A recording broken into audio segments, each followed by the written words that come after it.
El campo eléctrico creado por las cargas eléctricas no es visible para nuestro ojo humano. Para poder visualizarlo nos ayudamos de líneas de campo. Mediante flechas se indica la dirección y sentido de la intensidad de campo creada por la carga en cada punto del espacio.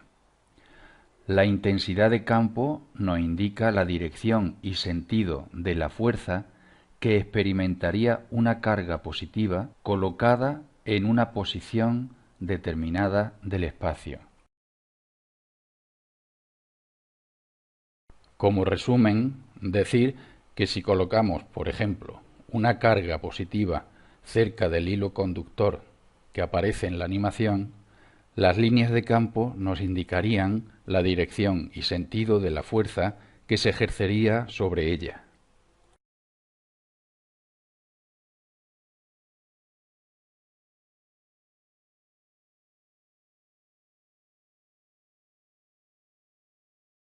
El flujo eléctrico, representado por la letra griega φ, se define como el producto escalar entre el vector intensidad de campo y el vector superficie que es atravesado por ese campo eléctrico.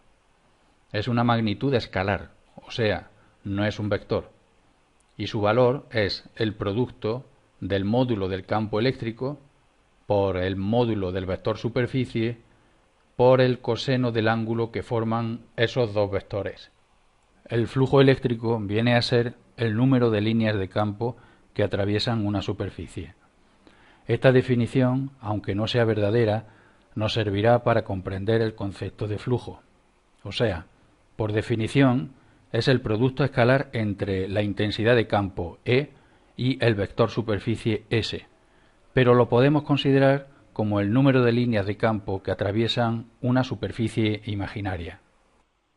Como ejemplo, vamos a hacer el siguiente ejercicio. Vamos a suponer que tenemos una superficie, esta superficie de aquí, representada en verde, que se sitúa en un campo eléctrico.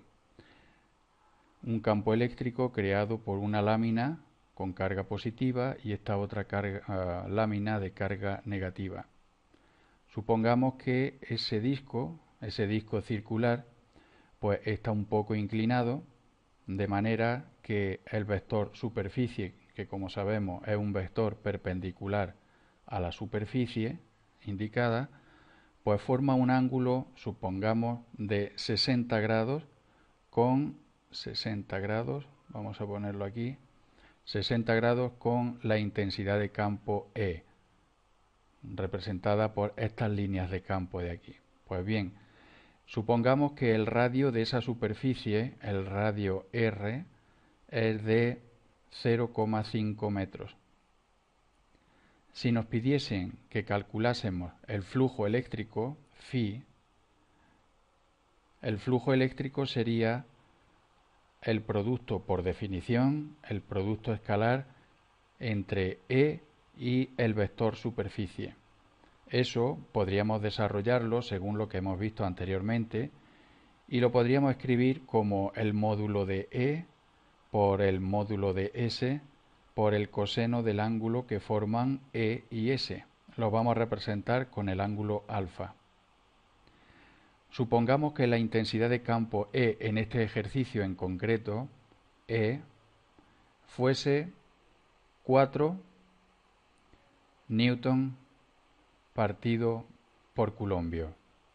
Pues bien, si eso es así, sustituyendo en esta expresión, nos quedaría E sería 4, S sería el área de esa superficie, que sería pi por R, el radio que hemos dicho que era 0,5 al cuadrado, por el coseno del ángulo que forman E, la intensidad de campo eléctrico, que sería estos vectores que hay aquí, estas líneas de campo, con el vector superficie. Hemos visto que forman un ángulo de 60 grados, pues sería coseno de 60. Si realizamos esa operación, nos da un valor de 1,57 y la unidad del flujo eléctrico sería Newton por metro cuadrado partido por coulombio.